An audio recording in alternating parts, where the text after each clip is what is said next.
Hello, thir tu te chi bai vek ule ka subscriber te ka viewers ta kan lo in hule ta a voin hi ni lai ni ani a July ni sari ani to a sang ni som hi pakhat voin ni a hian Urban Hospital ITI veng Urban a kan kal dona chuan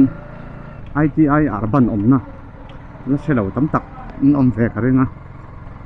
ke poka voi khat kalna turania Urban bi ki chu wangin a omna te poi kan zong phei ho don nia amar chu ITI veng ani wangin tlemin okong chu a toi de uphek dona video po thu tu phei don ba chu min of fiat anga tuntum video chu thi don lo ni Bethlehem veng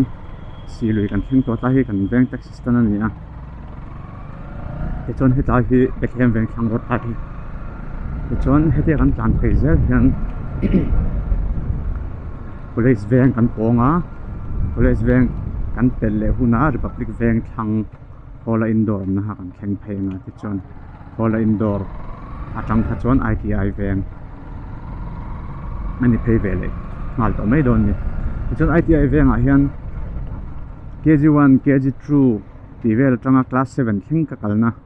Holy Trinity School kan tlan tel don na chung te po chu kanin mu tur anga ila Roman Catholic School ani a thaet ne mai a school lu tak mai ani a ti ve khang la ngila kan hun lai phei ka chuan South 1 dia la hian school thapol ber ani ang chu tu thang po hian ala ni mai the ni South 1 dia la hi chuan achan chu Roman Catholic School hi chu jarna ta hi a tha a institute chu te pon nei thina tu thang po hian an ni ka ring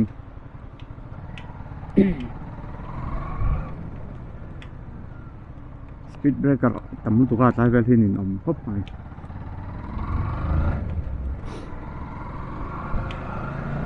ke chuanin headline kan hmal ro kan thlen tur a hian taxi stand om le ta headline po hi taxi stand ani tlai pol zau lai hi Bethlehem Calvat ani ta tlai hi Calvat ti khan a mi hi an khwa do bik ta ma chu Bethlehem veng vek thon ta la hi veng hlui chhouna kha ni ve thung ani veng hlui pang chho de lai kha ki chon heta hi motor silna ni a bike te po silna da ta hi mar chu hei tu non chon aro khoi ta tian college veng kan tlan lu chi ani Bethlehem veng le college veng hi tian in do ta veng in thon mai kan ni a college veng kan tan le me ka tian heta vel hi college veng Arakan veng ani chon sulaya dinglam panga tlan chhona a son lai tlan chhona hian kan tlan chuan veng hlui kong chho kha han po le tho ta veng hlui hi po chhona hi nei no hi tam khop mai ti chon hi tilaya veilam panga hian kal tai lang chuan PUC kha kan po mai don ta PUC nia chuan Bethlehem veng thang ani hal bok don ta mar ti hian ngiling kan tlan ta Republic veng thang kan thing thanga chon ITI an le to mai don ni ta vel hi college veng vek alan ne ta hi college veng salvation bi kin ta kan no pan na chon ni tin halai step a hian hai lai step tu thla hian kan chuk thachin kan school kal tur ke ingan kala up down ni tin up down hetilai in te po hi tla in te po hi la om lawa tla in te po hi la om lawa hai po la om ngai lawa tu na chon hai building in lian pui la om to ni he chon tla building in string hi hostel atanga kan dor thin te beran ni Arden Trauma Hall hetlai te phei hi chu no pan ve de ulai chon no ta hi nimal in adinga kot zol zau tok hi ne ya ka hanin khel chin helai kong chho rui te po hi ka sul ka chin lai chon la om lo helai footpath te po hi la om lo thim tu ma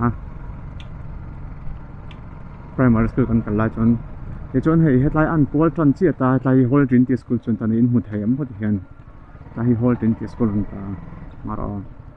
đây là cái căn tính lo bằng hay là hi hall trinity school ta tại ama chuan chong hi vel chau hin ta tin he lampang hin la salo hrim ta lampang che hi chong hin ta chuan tlai pheivel de kan classroom an thin ta an motok hi to God be glory ni angai hle mai a no pan lai headline kong pui pheivel te hi kanin khel na thin khani ta hostel la hoin khel na thin motor an tlan ngun thei che ball stop ngang ti pet goal don trap a chenten le lampo le na pet goal don trap a ball stop an te kha chu thingrim thak thei khop mai ITI veng kan lut thla to a leng record te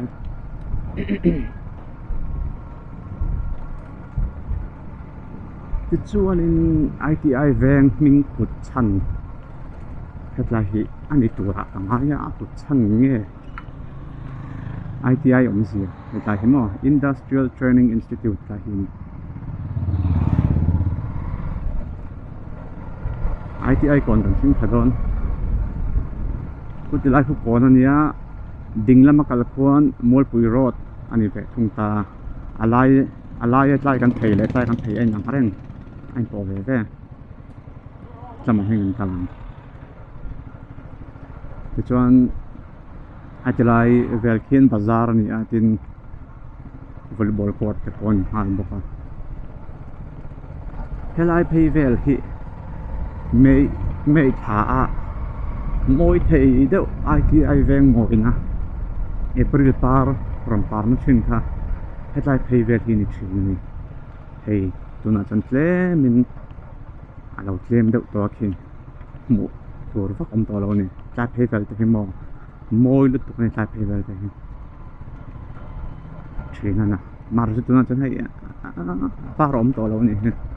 han sen phei tur sen al tur ni na July ni to lo tlakol deuh hlek to nyang ti chuan kan hma lu ka chun ITI veng field om ITI veng field bula hian urban chu om an ti hetlai hi fire station ITI veng ani ta tlai hian ITI eso la so engia carbon asengoro an field a hin tan chho sin ne reng hetlai field a hian kan tan chho du na san chu tlai hi ITI veng field kan tan chho du san chu tlai hian hol tin dis lu nu lai khan kan zuin khel thin zing in khel pi te tin kan sports ne na ber te ni thin ta tlai hi anung ki urban zone ni don hi tlai hi chuti mo lom o me zorom pia ngawi nga khaya khoi la nge in mo okay khoi lo bye bye re ra in mulol me jro yes oh yo kan veng aron kal hlol oh arban hang karon duty do na mo oh ase voin tan cha on no do na mo ilo en don ya jana oh ll khiang te oh zati mo le okay thank you oh ani oh bye bye tu na mi hain lo hu Zauram pia kamu Zauram pia kamu apa nuam ba lu mình record lâu về nghe record á Zauram pia kamu lol mai cái chân này là lâu là anh chuyển rồi nuam một cái chân urban primary health center anh tan chọc này lu chầu chân á in pon ni se khati zum kha vo in kan video kan sin thei te chalo ni tam ei se khir tu te in sa va in man tha le phot tri mai u le vo in ni tan chon bye bye